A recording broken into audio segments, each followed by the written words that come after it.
성도여 다 함께 할렐루야 아멘. 주 찬양하여라 할렐루야 아멘. 주 보좌 앞에서 택하신 은혜를 다 찬송하여라 할렐루야 아멘. 만문을 열어라 할렐루야 아멘. 온 하늘을 열라 할렐루야 아멘. 인도자 되시며 친구가 되신 주 그 사랑 끝없다 할렐루야 아멘.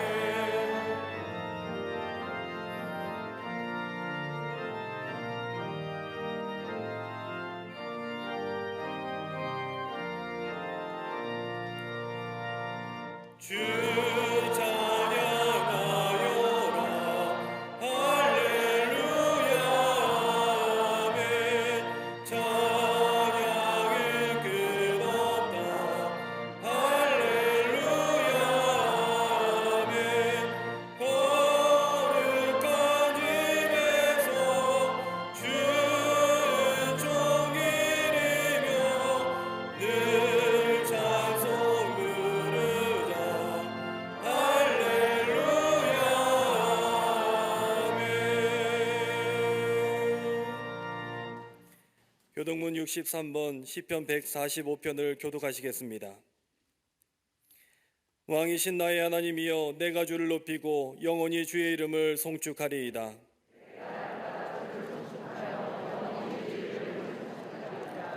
여호와는 위대하시니 크게 찬양할 것이라. 그의 위대하심을 측량하지 못하리로다.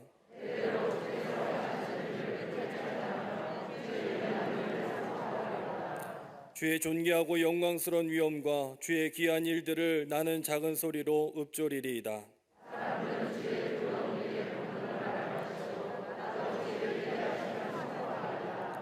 그들이 주의 크신 은혜를 기념하여 말하며 주의 의를 노래하리이다.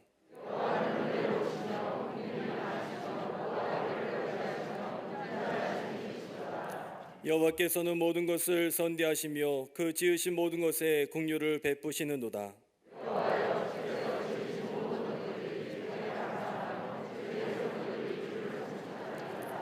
아멘.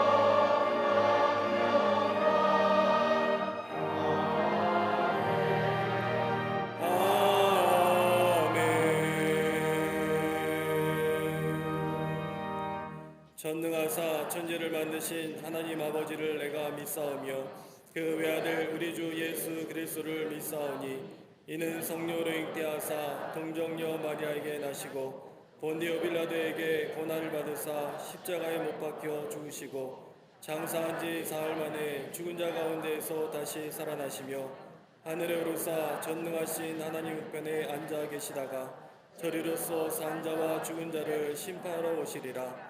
성령을 믿사오며 거룩한 공예와 성도가 서로 교통하는 것과 죄를 사하여 주시는 것과 몸이 다시 사는 것과 영원히 사는 것을 믿사옵나이다. 아멘.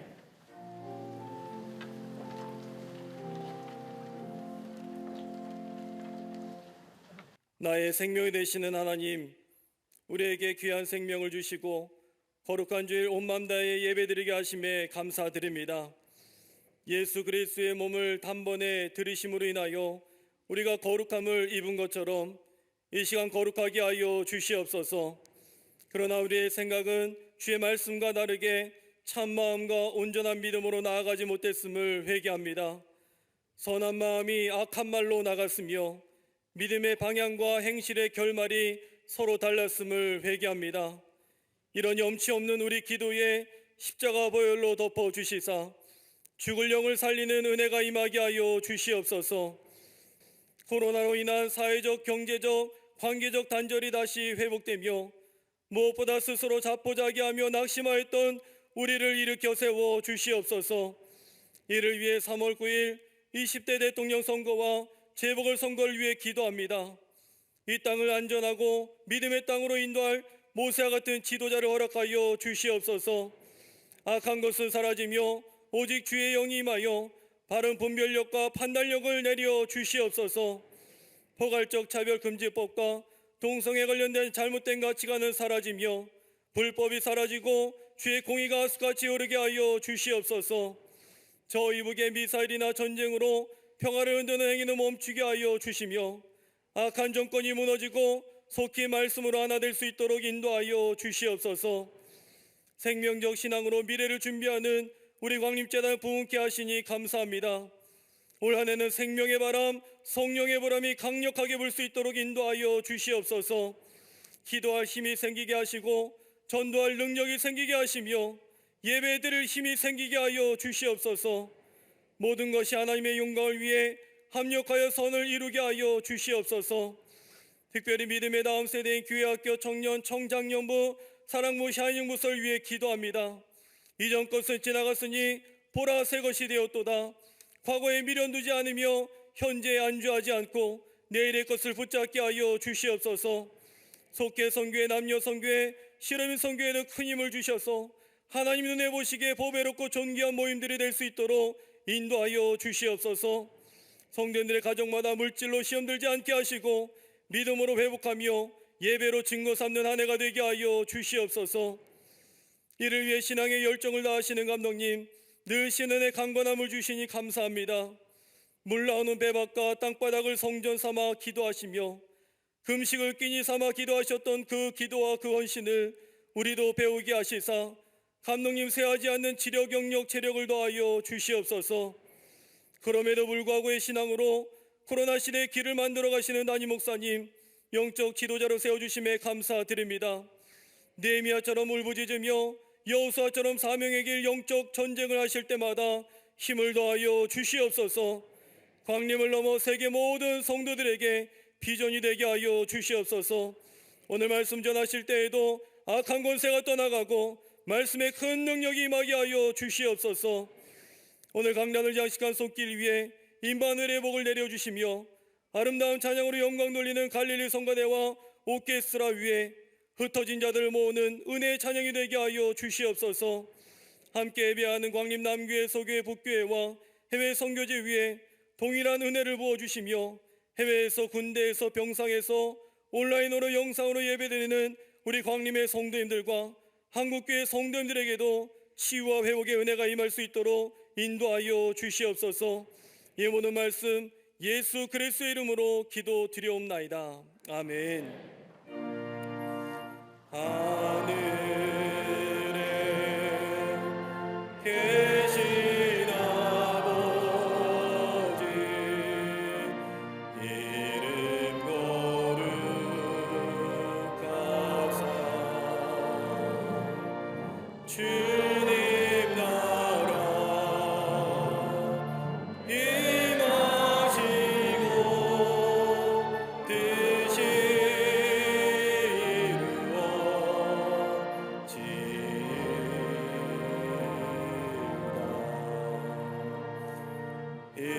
일용할 양식 주시고 우리들의 큰 죄 다 용서하옵시고 또 시험에 들게 마시고 악에서 구원하소서. 대개 주의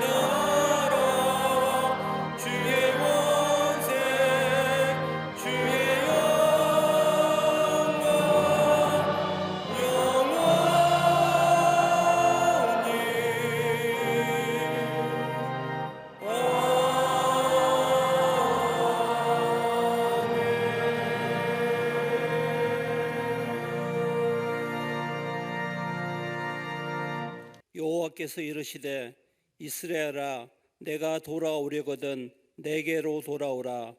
내가 만일 나의 목전에서 가정한 것을 버리고 내가 흔들리지 아니하며 진실과 정의와 공의로 여호와의 삶을 두고 맹세하면 나라들이 나로 말미암아 스스로 복을 빌며 나로 말미암아 자랑하리라.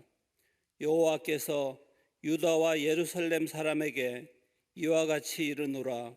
너희 묵은 땅을 갈고 가시덤불에 파종하지 말라. 유다인과 예루살렘 주민들아 너희는 스스로 할례를 행하여 너희 마음 가죽을 베고 나 여호와께 속하라. 그리하지 아니하면 너희 악행으로 말미암아 나의 분노가 불같이 일어나 사르리니 그것을 끌 자가 없으리라. 아멘.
성가대와 오케스트라의 귀한 찬양에 감사합니다.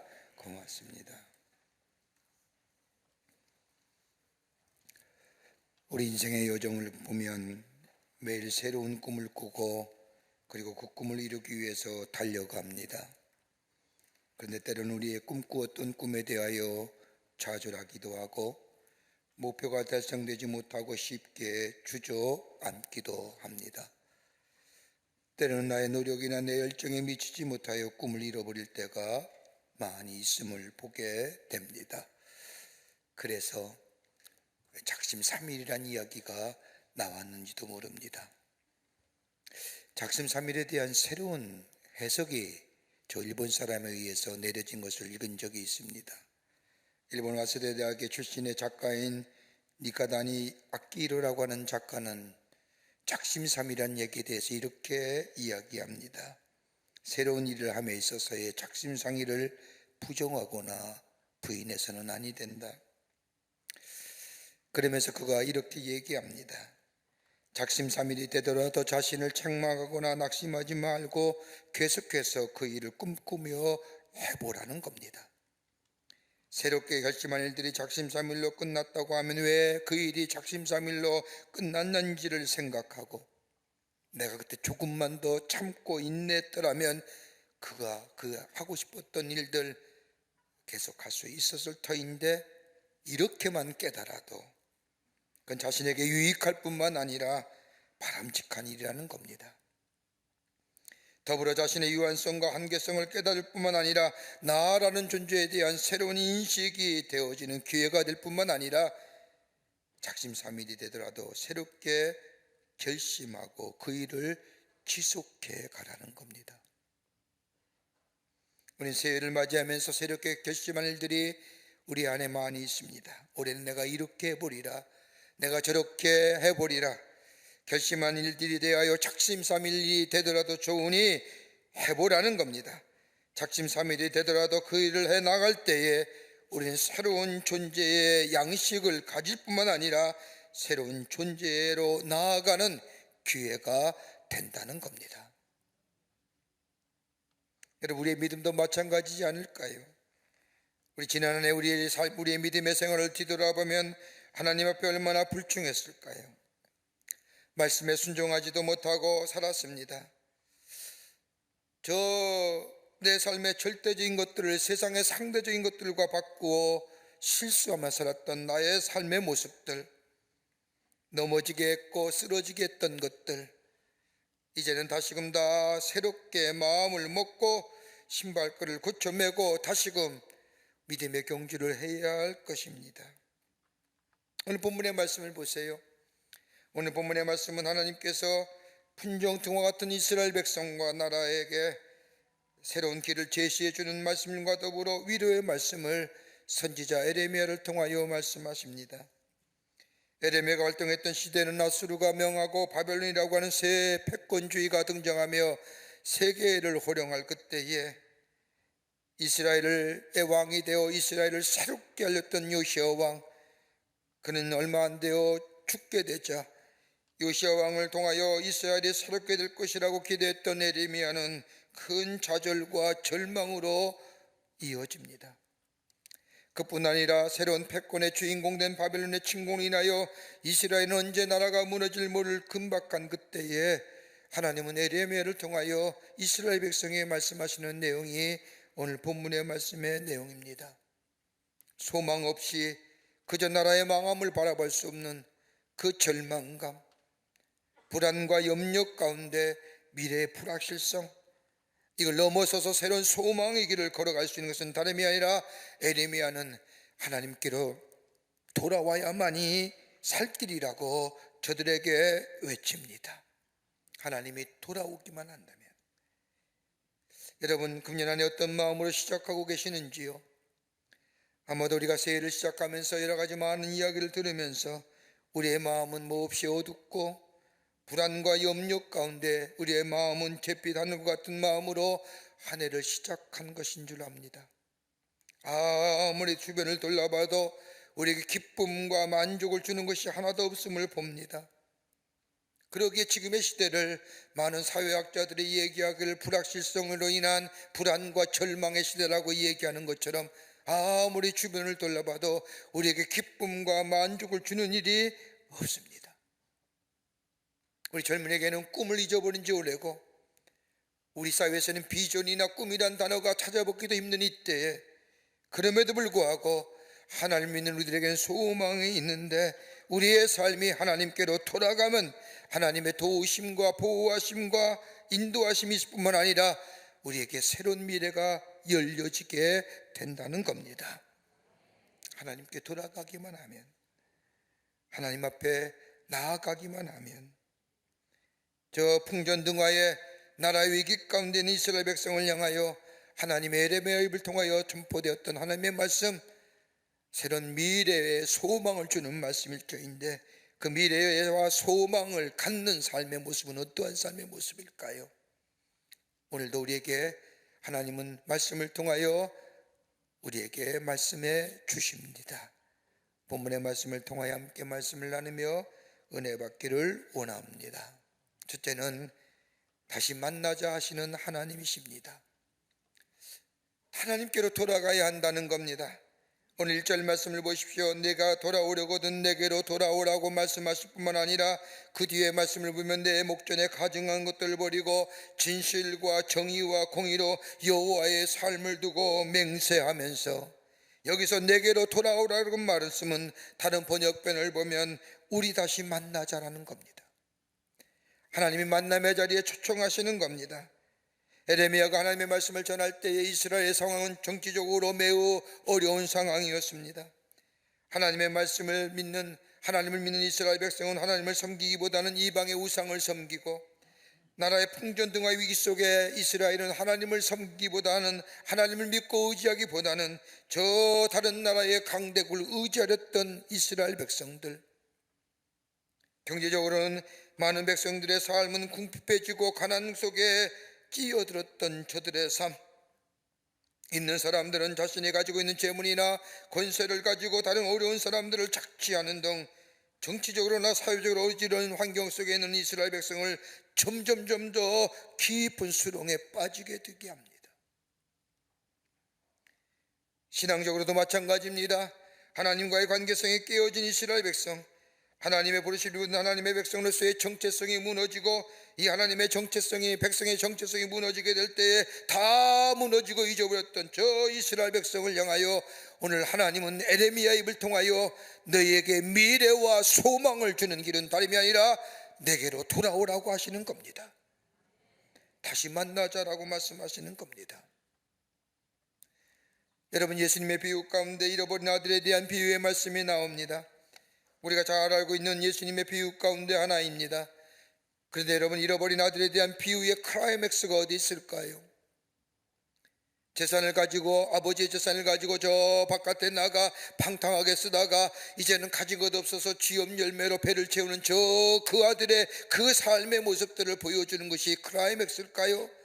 아닙니다. 예수님이 이 잃어버린 아들의 비유를 통하여 하시고자 하는 말씀은 다름이 아니라 돌아오기만 하면, 아버지께로 돌아오기만 하면 아버지와의 관계가 새롭게 회복될 뿐만 아니라 아버지께서 모든 것이 새롭게 주어진다는 사실, 새로운 존재로서의 변화를 말씀하시는 겁니다. 돌아오기만 하면, 다시 만나기만 하면 우리의 삶이 아무리 절망과 좌절과 그로 인하여 미래의 불확성으로 인한 우리의 마음속의 불안과 어려움 가운데 있지라도 우리가 하나님께로 돌아가기만 하면, 우리의 삶의 방향을 하나님께로 돌이키만 하면, 이걸 가리켜서 신학적 용어로 회개한다는 겁니다. 우리의 마음의 방향이 바뀌는 겁니다. 내게로 향했던, 저 세상으로 향했던 마음의 방향성이 이제는 하나님께로 향하고 하나님 나라의 방향성으로 바뀌어지는 것을 가리켜서 회개합니다. 이럴 때에 새로운 세계가, 새로운 미래가 열려진다는 겁니다. 우리 하나님은 우리의 형편과 저지를 잘 아십니다. 우리의 사정도 아십니다. 우리의 믿음의 굴곡진 믿음조차도 아십니다. 이미 더러운 인자임을 아시면서 또한 우리에게 새로운 것을 기대하시는데 다름이 아니라 하나님께로 돌아가 다시금 하나님을 만나기만 하면 우리 하나님은 우리에게 새로운 미래와 새로운 소망을, 새로운 기회를 허락하여 주신다는 겁니다. 어느 시카고의 작은 교회에서 있었던 일입니다. 한참 장례식이 행하여 주고 있었습니다. 죽은 사람은 3살밖에 되지 않는 어린아이였습니다. 어린아이의 죽음을 놓고 초라하게 장례식을 거행합니다. 모든 사람이 숙연하고 슬픔을 가눌 길이 없습니다. 목사님이 기도할 때 모든 사람이 눈을 감고 있는데 초라하고 더러운 옷을 입은 거짓말거리 한 사람이 몰래 들어와 기도하는 중에 그 죽은 아기의 죽음의 신발을 몰래 훔쳐가지고 도망을 갑니다.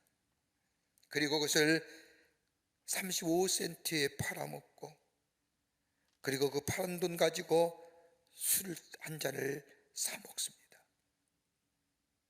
그는 알코올 중독자였습니다. 한번 상상해 보십시오.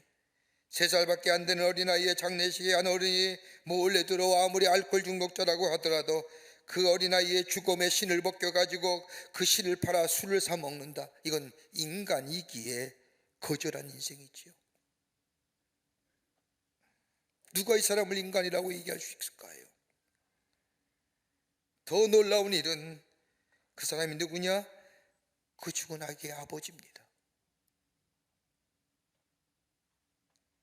짐승마도 못한 사람, 인간이기를 거절한 사람.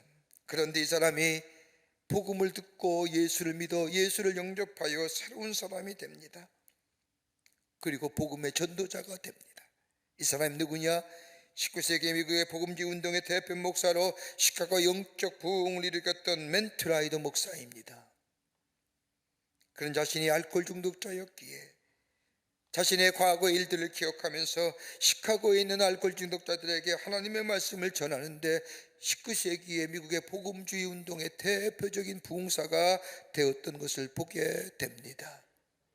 인간의 길을 포기했던 사람, 짐승만도 못한 사람이라고 했던 자, 그가 하나님께로 돌아올 때 하나님은 그를 받으실 뿐만 아니라 새로운 존재로, 새로운 삶으로 새롭게 변화시켜 그를 하나님의 거룩한 구원의 역사에 쓰임받게 했던 것을 보게 됩니다.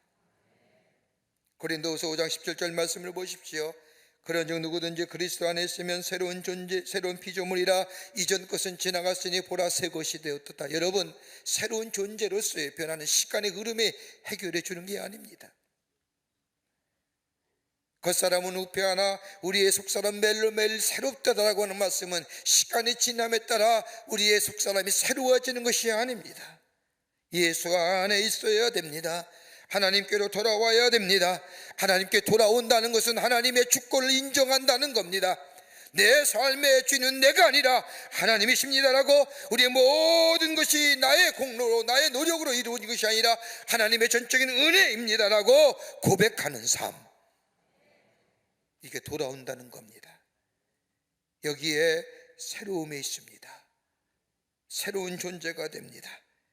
우리의 성품이 변하고 우리의 인격이 새로워지며 우리의 보는 관점이 달라지고 삶의 태도가 달라지고 우리의 삶의 우선순위가 달라지고, 그러기에 우리의 미래가 달라집니다. 예수께로 돌아오는 삶. 그런데 예수께로 돌아가야 할 때 우리의 삶의 방향이 예수님께, 하나님께로 향하는 삶. 그런데 돌이키만 하면 만나주시고 우리를 새롭게 해주시고 새로운 사명자의 삶으로 세워주시는데, 그냥 돌아가기만 해서 되는 것이 아니라 구체적으로 우리가 돌아갈 방향성이 오늘 성경에 나오고 있습니다. 하나님께로 돌아가야 됩니다. 그런데 구체적으로 우리가 하나님께로 돌아갈 어느 부분에 돌아가야 되느냐? 오늘 여기 있는 성경은 진실과 공의와 정의로 살아가야 한다는 거예요. 여러분, 진실이 뭘까요? 진실은 다름이 아니라 하나님 앞에 내가 내 자신에게 정직함을 얘기합니다. 내 자신에게 정직해야 한다는 겁니다. 내 안에 내 거짓이 없어야 된다는 겁니다. 여기가 진실함이 나옵니다. 여러분, 정의가 어떤 걸까요? 정의에 대해서 많은 얘기하죠. 얼마 전에 하버드 대학의 교수이며 정치철학자인 마이클 샌들 교수의 저스티스라고 하는 강의가 세간에 큰 반향을 일으키고 많은 사람이 그 강의를 들었습니다. 마이클 샌들이 얘기하는 정의의 어떤 겁니까? 그가 얘기하는 정의는 다름이 아니라 행복과 자유와 미덕이 있을 때에 그것이 정의라고 얘기합니다. 사회 구성으로서의 행복을 줄 수 있느냐, 사회 구성으로서의 각자의 자유로움을 보장할 수 있느냐, 사회 구성으로서의 좋은 영향을 미치느냐, 즉 행복과 자유와 미덕이 정의의 기준점이 된다는 겁니다. 그럴까요? 그런데 성서가 말하는 정의는 그 정의가 아닙니다. 하나님 앞에서의 정직함이 기초가 됩니다. 하나님 앞에 신실하느냐, 하나님 앞에서 정직함이 신실함이냐, 그렇게 될 때 하나님의 말씀에 따라 순종하는 삶이 됩니다. 내 삶이 그 말씀에 비추어 정직과 신실함 속에 정의로운 삶이 됩니다. 다른 사람에 대하여 아픔과 형편을 대하려 봅니다. 소외와 외롭고 고독한 자들에 대하여 관심과 사랑을 쏟습니다. 충성스럽게 그 사명을 감당합니다. 이게 정의로운 모습입니다. 공의는 어떤 걸까요? 공의라는 것은 이웃에 대한 공평함입니다. 도덕적 윤리적 관점에서의 공의로움을 얘기하는 것이 아닙니다. 배타주의와 이기적이기를 배격하는 겁니다.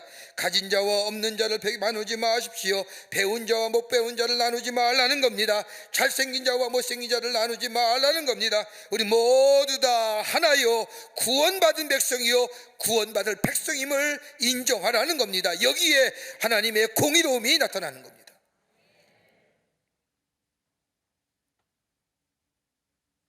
하나님께 돌아갈 때에, 하나님께 돌아가는 건 분명히 돌아갈 길인데 어디요?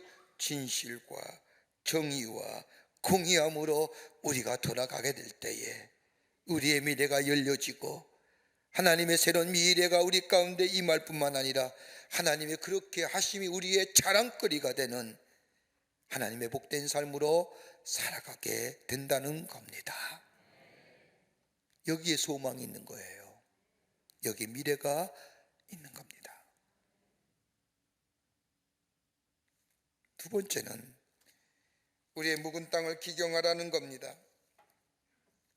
우리의 묵은 땅을 갈아엎어야 된다는 겁니다. 오늘 3절 말씀을 보십시오. 너희 묵은 땅을 갈고 가시덤불에 파종하지 말라고 말씀하실 뿐만 아니라, 여러분, 이와 유사한 말씀이 호세아서 10장 12절 말씀에 나옵니다. 너희 묵은 땅을 기경하라. 지금이 곧 여호와를 찾을 때니라 라고 말씀하십니다. 여러분, 묵은 땅이 뭘까요? 이 성경에 말씀하시는 이 묵은 땅은 우리 마음을 얘기합니다. 우리 마음의 밭을 얘기합니다. 마음의 밭을 뒤집어 엎으라는 겁니다. 마음속에 가득 차 있는 이기적인 마음, 욕심으로 가득 찬 마음, 정욕과 이생어장으로 그득한 우리의 마음, 그러기에 하나님의 말씀이 들려와도 그 말씀에 나태하죠. 하나님의 말씀을 들려하지 않는 교만한 마음, 영적인 게으른 마음, 이런 마음들을 뒤집어 엎으라는 겁니다.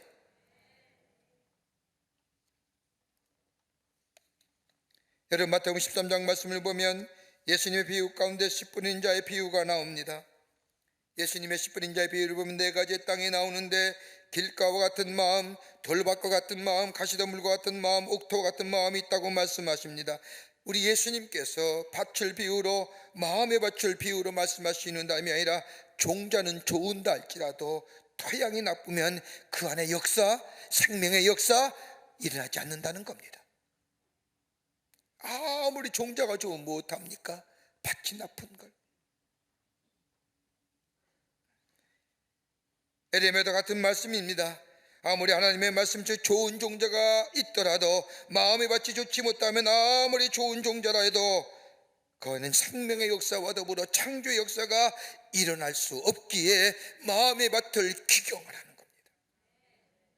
여러분, 옛날에 화교민들이 많이 계셨잖아요. 화전민들이 모여보는 저 산 깊은 곳에 가면 화전민들이 농사철이 되면 제일 먼저 하는 게 있죠. 밭을 불 지르는 거예요. 그리고 뭐요? 갈아엎지요. 그리고 그것에 종자를 뿌리고 거기서 나는 생명의 열매를 가지고 먹고 삽니다. 씨를 뿌리면 불을 질러야 합니다. 다 태워버려야 합니다. 그리고 돌을 제하고 좋은 흙이 토약이 나올 때까지 수고를 한 다음에 씨를 뿌려 하는 것처럼 버려진 땅, 그리고 관심 밖으로 버려진 잡초가 우겨진 땅, 다른 말로 말하면 우리 안에 무의식의 상태, 습관화된 체질된 마음, 예수를 믿는다고 하면서도 아무런 변화되지 않는 삶, 거기는 생명의 역사나 변화의 역사를 일어나지 못하는 삶들, 감동과 감격이 사라진 인생들, 그러기에 무엇이 바르고 무엇이 옳은지 알 수 없어서 판단력과 분명을 잃어버리고 세상 똑같이 살아가는 삶, 뒤집어 엎으라는 겁니다. 여러분, 복음처럼 혁명적인 게 없어요. 복음은 혁명이에요. 복음은 레디컬한 거예요.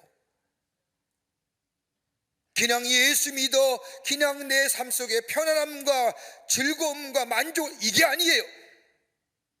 뒤집어 엎는 게 복음이에요. 여러분, 인간의 마음이 변하기가 쉬울까요? 인간의 마음처럼 변하기 어려운 게 어디 있을까요? 내가 아무리 고쳐먹고 고쳐먹으라도 다시금 내 삶의 원자리에 돌아있는 나의 모습을 보며 내가 얼마나 연약하고 얼마나 부족하고 어리석은 존재인가를 다시 한번 깨닫지 않습니까?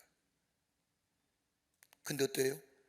복음이 들어가면 편해지잖아요. 그렇게 복음은요, 레디컬한 거예요. 복음은 혁명적이에요.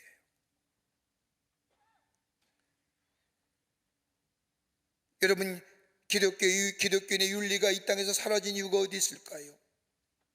여러 가지 많은 얘기를 합니다만은 다 한 가지예요. 내가 하나님 나라의 백성의 정체성을 잃어버리니까 내 안에 하나님 나라의 법이, 하나님 나라의 삶이 이 땅에 사라진 거예요.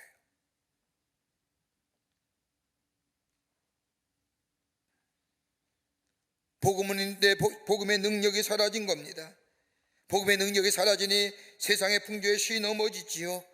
우리의 닥쳐진 문제와 시련 앞에 하나님의 말씀은 다 잊어버리고 세상의 풍조와 따라가 보니 지치고 넘어지고 쓰러지고 우리의 삶의 걸음이 휘청거리고 가는.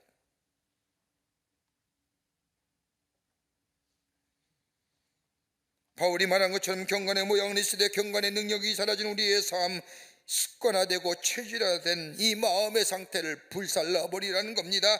뒤집어 엎으라는 겁니다.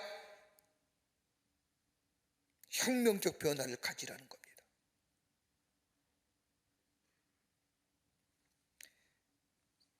얼마 전에 스탠포드 대학의 경영학 교수인 짐 콜린스라고 한 사람이 쓴 책 가운데 좋은 기업을 넘어 위대한 기업이란 책이 경영학의 화제를 일으켰습니다. 그에 의하면 좋은 기업이 어떤 기업인가? 그는 100개의 기업을 대상으로 삼고 랜섬으로 잡고 조사해 봤습니다. 100개의 기업을 선정하여 그들을 연구하여 저들이 정말 좋은 기업이다. 그런데 그 당시에 금융위기와 더불어 저 경제 위기를 겪으면서 좋은 기업이라고 하는 기업들이 다 무너지고 만 겁니다. 자신이 선정했던 100개의 기업 가운데 얼마가 남지 않은 겁니다. 도대체 이유가 어디 있을까? 왜 저렇게 좋은 기업들이 무너질까? 그는 다시 한번 찾아다니며 조사하며 연구하는데 살아남은 기업에 공통점이 있었다는 겁니다. 다른 기업은 다 무너져 가는데 살아남는 그 경제 위기와 금융위기 속에서 살아남는 기업들의 공통점을 발견했는데 그 하나가 뭐냐? 다른 것이 아니라 모험적이거나 미래지향적이기보다는 매우 신중하며 무모한 모험이나 시대 흐름에 따라가지 않았다는 겁니다. 중심을 잡은 거예요. 시대 흐름에 쫓아가지 않았다는 거예요. 자기 것들을 지키며 신중하게 기업을 운영했다는 겁니다. 또 하나의 이유를 발견해 보니 혁신과 변혁에 있어서는 언제나 한 발짝 뒤로 물러서 있었다는 겁니다. 그렇다고 변화와 혁신에 무감각한 것이 아니라 외적인 변화, 시스템을 바꾸고 인적 자원을 바꾸는 것에 관심 있는 것이 아니라 그럴 때일수록 내 내적인 변화에 중점을 뒀다는 겁니다. 자기 혁신.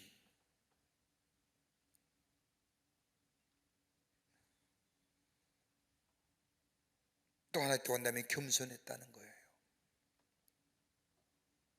이것을 발견한 이 짐 콜린스는 뭐라고 얘기합니까? 이런 기업이야말로 좋은 기업을 넘어서서 위대한 기업이다.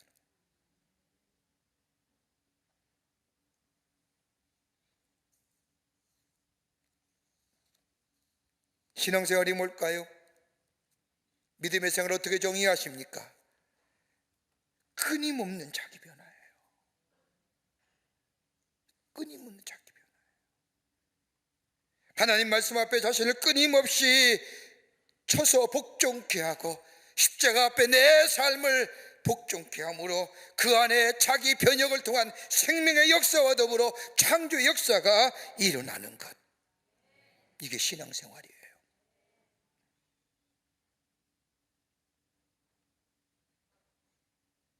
우리의 마음속에 있는 마음에 이 우거진 잡초들, 열매와 생명의 역사를 거추장하고 방해하는 것들, 여러분 이거 이길 수 있는 것이 어떨까요? 내게 베푸신 하나님의 은혜를 알게 되면 우리의 마음속에 있는 욕심을 이길 수 있고요, 불평과 불만을 넘어설 수 있고요, 우리 안에 뭐가요? 감사가 일어나요.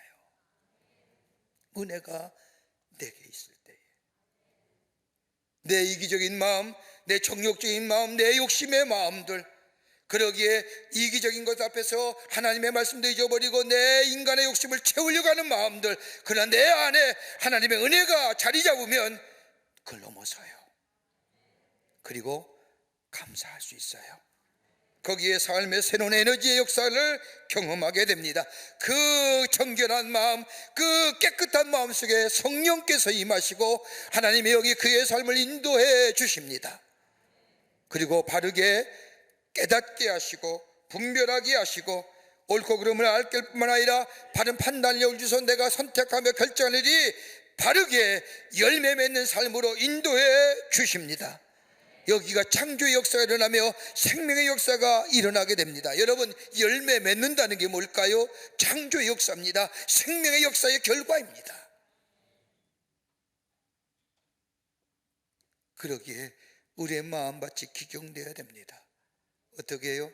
하나님의 말씀으로, 하나님의 은혜와 사랑으로 내 마음에 이기적이고 정욕적이고 욕심적이고 세상을 향하여 치닫는 마음이 내 안에 기경되어질 때에 하나님의 영이 임하시고 영이 내 삶을 이끄시고 내 삶 속에 영을 통한 생명의 역사와 창조의 역사를 얻게 되는 것, 이게 바로 우리로 하여금 자랑케 하시기 위한 일이라는 겁니다.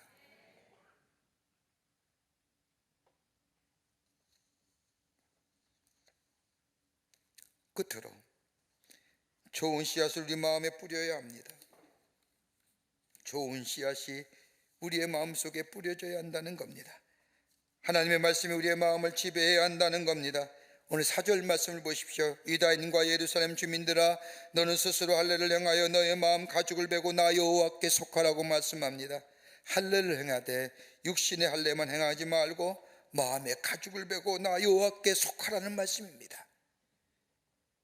하나님의 거룩한 택하신 백성으로서의 육체의 할례, 그것만 되는 것이 아니라 마음의 저 가죽을 베라는 겁니다. 너의 마음을 움켜잡고 있던 저 단단한 가죽을 베어버리라는 겁니다. 가죽을 벤다는 것은 다름이 아니라 내 경험이나 내 이성이나 내가 의지했던 것을 잘라버리라는 겁니다. 내가 의지했던 것을 잘라버리고 이제는 하나님의 말씀에 지배받으며 하나님의 말씀에 이끌려받는 사는 인생 되라는 겁니다. 이게 바로 예수의 생명을 소유한 인생이라는 거예요. 여러분, 하나님의 말씀이 내 안에 계시면 내 삶을 지배하면 어떤 역사가 일어날까요? 하나님의 말씀은 책망과 더불어 바르게 하며 역사 있게 내 삶을 매일매일 책망하십니다. 바르게 살아가게 하십니다. 온전케 해주실 뿐만 아니라 선한 일을 행할 능력을 갖추게 하셔서 내 인생 자체를 고귀한 인생으로, 존귀한 인생으로 세워주십니다. 그렇게 바울이 뭐라고 얘기해요? 빌립보 3장 8절의 말씀을 보면 예수 그리스도라는 지식이 가장 고상한 지식이라고 말합니다. 여러분, 바울이 예수라는 지식이 가장 고상한 지식이라고 얘기한 이유가 어떨까요? 그 어떤 것도요, 자신을 변화시키지 못한다는 거예요. 배우면 배울수록 더 겸손해지는 것이 아니라 교만해진 자신의 모습들, 자기를 드러내기려고 했던 자신의 마음들, 그 세상의 그 어떤 것도 자신을 변화시키지 못하는데 오직 예수 그리스도가 내 안에 계실 때에, 내가 그의 안에 있을 때에 내 생각이 바뀌고 내 모든 것이 새롭게 변화시키는 것뿐 아니라 매일매일 새로운 존재로 만들어 가시는 것이기에 예수 그리스도를 아는 지식이 가장 고상한 지식이라고 얘기하는 거예요. 여러분, 하나님의 말씀만이 나를 새롭게 해주십니다. 말씀만이 나를 성품의 변화를 시켜주시고 새롭게 하시고 나의 미래를 새로운 삶으로 열어주십니다. 그러기에 하나님의 말씀이 내 마음의 법이 되어야 됩니다. 세상의 가치와 기준이 내 마음의 법이 될 때에는 불안과 염려와 절망과 좌절의 불확실성의 미래에 말할 수 없는 곤고함이 우리의 삶 속에 찾아오지만은 하나님의 말씀이 내 마음의 법이 될 때에 그 말씀이 내 발의 등불이 되며 빛이 될 뿐만 아니라 나의 걸음을 인도할 뿐만 아니라 나를 매일매일 변화시켜 하나님의 사람으로 세워주실 뿐만 아니라 이것으로 인하여 많은 사람들에게 자랑거리가 되게 하고 하나님을 증거하는 인생으로 우리로 하여금 살아가게 허락하여 주십니다. 하나님의 말씀이 내 안에 있을 때에, 그러게 요한에슬레 목사님은 나는 않고 내 책의 사람이 되기를 원한다고 말했습니다. 다름 아닌 말씀이 나의 삶을 지배하는 인생, 이 인생이 흔들리지 않는 견고한 반석 위에 세워진 인생이요, 이 인생으로 우리의 걸음걸이를 걸어갈 때 우리는 흔들리지 아니하며 새로운 미래가 일러지고 소망 가운데 하나님이 하나님됨을, 하나님의 자린거리가 되는 하나님의 놀라운 일들을 이루어 나아가는 복된 삶이 되는 줄 믿습니다. 하나님께로 돌아가는 인생, 우리 주님이 다시 만나자고 우리에게 말씀하십니다. 그 만남에, 그 부르심에 응답하여 주님과 함께 거하며 말씀이 나의 빛이 되고 말씀이 나의 등불이 되며 성령의 인도함 받는 삶 되어 우리의 삶 속에 새로운 미래가 열려지며 새로운 생명 창조와 더불어 풍성한 창조의 역사, 생명의 열매를 거두어 살며 증거하는 여러분과 저와 되시기를 주의 이름으로 축원합니다. 하나님 감사합니다. 저희들 주께서 사랑하여 주셔서 하나님의 자녀 삼으심에 감사합니다. 들려오는 얘기는 참 불안하고 염려스러운 일들이 많이 있지만 그러나 우리의 삶이 하나님께로 돌아가게 될 때에 하나님이 나의 삶의 주인 되심을 고백하며 성령의 인도함 받을 뿐만 아니라 말씀이 내 삶의 빛이요 등불이 되게 될 때에 우리의 미래는 더 이상 어려운 것이 아니라 새로운 빛으로, 새로운 생명의 역사로, 새로운 창조의 역사로 우리 앞에 있게 될 줄 믿사오니 하나님, 우리의 삶, 우리의 마음이 주께로 돌아가게 하여 주시옵소서. 주의 약속한 축복을 누리는 복된 한 해가 되게 하여 주시옵소서. 성령이 도우시고 인도하여 주시옵기를 원하오면서 예수님의 이름으로 기도하옵나이다. 아멘.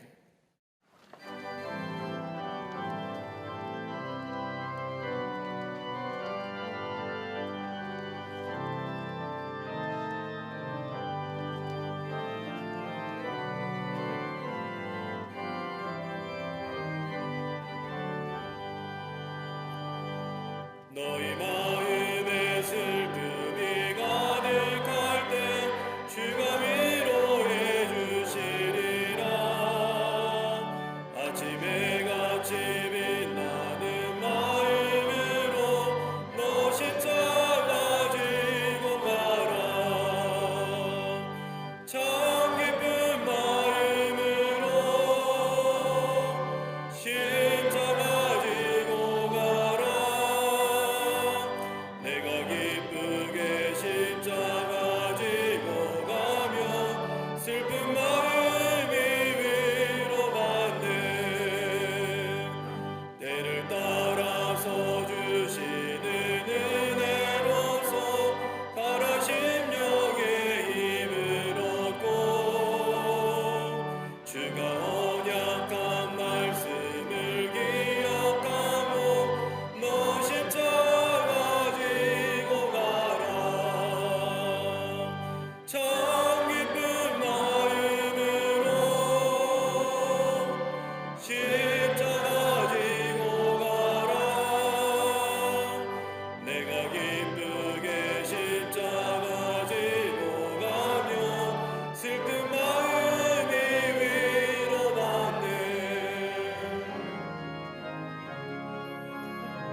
내가 맡은 일 성실히 행할 때에 주님 앞에서 상 받으리. 주가 베푸신 은혜를 감사하며 너 십자가 지고 가라. 참 기쁜 마음으로 십자가 지고 가라. 내가 기쁘게 십자가 지고 가며 슬픈 마음이 위로받네. 지금은 우리 주 예수 그리스도의 크신 은혜와 하나님 아버지의 한량없으신 사랑하심과 성령님의 인도하심과 교제하심과 교통하심이 거룩한 주의 날 주의 전례와 마음과 정성을 모아 하나님 앞에 예배하며 하나님께로 돌아가 우리의 마음의 밭을 기용하여 하나님의 말씀을 삼고 그리고 그로 인하여 생명의 역사와 더불어 풍성한 열매 맺는 삶으로 하나님의 살아계심을 증거하는 자로 살기로 결단하고 성전에 물러서는 우리 모든 사랑하는 광림의 권속들과 그리고 영상으로 이 예배에 참여한 거룩한 백성들 머리 위에 주께서 지금으로부터 영원토록 함께 하시기를 간절히 축원하옵나이다. 아멘.